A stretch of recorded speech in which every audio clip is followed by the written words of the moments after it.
कामचोर बहू। कांता बहन की दो बहुएं थीं, बड़ी कल्पना और छोटी प्रिया। कल्पना का जैसा नाम वैसा ही काम।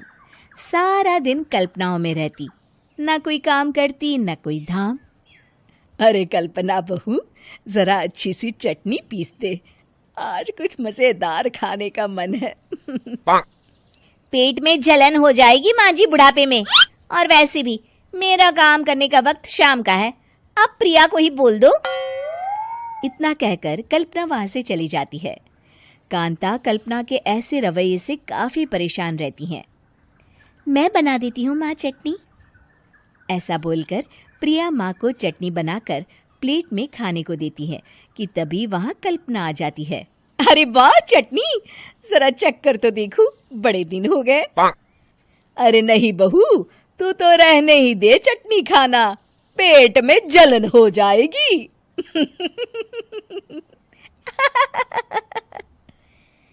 इतना कहकर कांता और प्रिया दोनों हंसने लगते हैं। कल्पना सारा दिन या तो मोबाइल में यूट्यूब देखती या फिर सोती रहती। उसका कमरा भी बिखरा और गंदा रहता। एक दिन कल्पना का पति अशोक उससे कहता है, अरे कल्पना, जानवर भी उस जगह को साफ कर लेता है जहां वो बैठता है, तुम तो इंसान हो, कैसे इतने गंदे कमरे में रह लेती हो? देखो सारा सामान यहाँ वहां बिखरा पड़ा है। ज्यादा अपनी माँ का बोल ना बोलो। हाँ, कमरा तुम्हारा भी तो है, गंदा लग रहा है तो साफ कर लो। पता नहीं तुम्हारे साथ मैं कैसे जिंदगी बिताऊंगा। इतना कहकर अशोक वहां से चला जाता है। कल्पना बस खाना खाने कमरे से बाहर आती और फिर से कमरे में चली जाती। इससे कांता बहन काफी परेशान रहती। एक दिन प्रिया कांता से कहती है, माँ, मैं सारा दिन काम करके थक जाती हूँ, आप कल्पना दीदी से कहिए ना कि सुबह और शाम का काम बांट ले, मैं तो अब सिर्फ एक वक्त का ही काम करूँगी। हाँ। अरे तू वो भी ना करना, एक बहू तो कामचोर थी ही, दूसरी भी आ गई काम ना करने के बहाने लेकर। तभी वहां प्रिया का पति रमेश आ जाता है। माँ, मैं देख रहा हूँ भाभी कोई काम नहीं करती, प्रिया सारा दिन घर और रसोई का काम करती है, अब कुछ करो ना माँ। कांता मन में कुछ सोचती है और कल्पना के पास जाती है। कल्पना फोन पर मेकअप करना देख रही होती है। कल्पना, तुम सारा दिन बस मोबाइल देखती हो, घर का कोई काम भी कर लिया करो। प्रिया सारा दिन काम करके थक जाती है, आज से मैंने फैसला किया है, एक वक्त का काम तुम करोगी, सुबह का खाना तुम बनाओगी और रात का प्रिया। आप लोगों ने काम को हवा बना रखा है।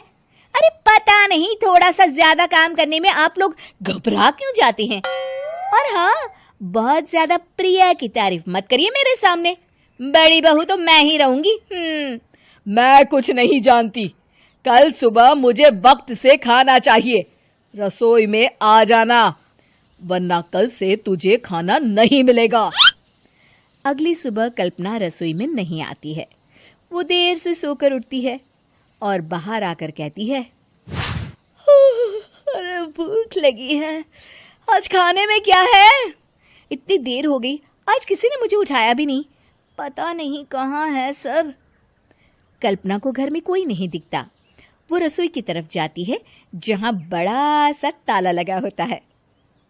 अरे रसोई में ताला? ओ, मैं तो भूल ही गई थी, माँ ने आज से सुबह का खाना मुझे बनाने को कहा था। हे भगवान, इतने लोगों का खाना बनाना क्या आसान है? तभी घर के सारे सदस्य बाहर से वापस आते हैं। वाह माँ जी, मजा आ गया छोले भटूरे खाकर। मेरे मुंह में तो अभी भी स्वाद आ रहा है। अरे कल्पना, तेरे भरोसे रहते तो हम तो भूखे ही रह जाते। कल्पना को बहुत गुस्सा आ जाता है। अब बहुत हो गया, आज से मैं अपनी रसोई अलग कर रही हूँ, मैं अपना खाना खुद बना लिया करूंगी। कल्पना अपनी रसोई अलग कर लेती है, पर आए दिन उसका देर से उठना और काम न करने की आदत से वो भूखी ही रह जाती थी। उसी के सामने घर के लोग अच्छे अच्छे पकवान खाते और कामचोर कल्पना को जैसे तैसे ही खाना बनाकर खाना पड़ता। पर एक दिन तो हद ही हो गई। माँ, दीदी आज सुबह से कमरे से बाहर नहीं निकली, हमें जाकर देखना चाहिए। सो रही होगी कामचोर कहीं की, पर तुम कहती हो तो चलो देख लेते हैं उसे। कल्पना कमरे में पेट पकड़कर बैठी होती है।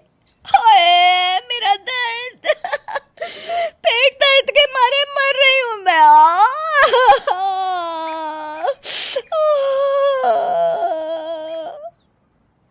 अरे दीदी, क्या हुआ? पेट में दर्द क्यों हो रहा है? डॉक्टर को दिखाया आपने?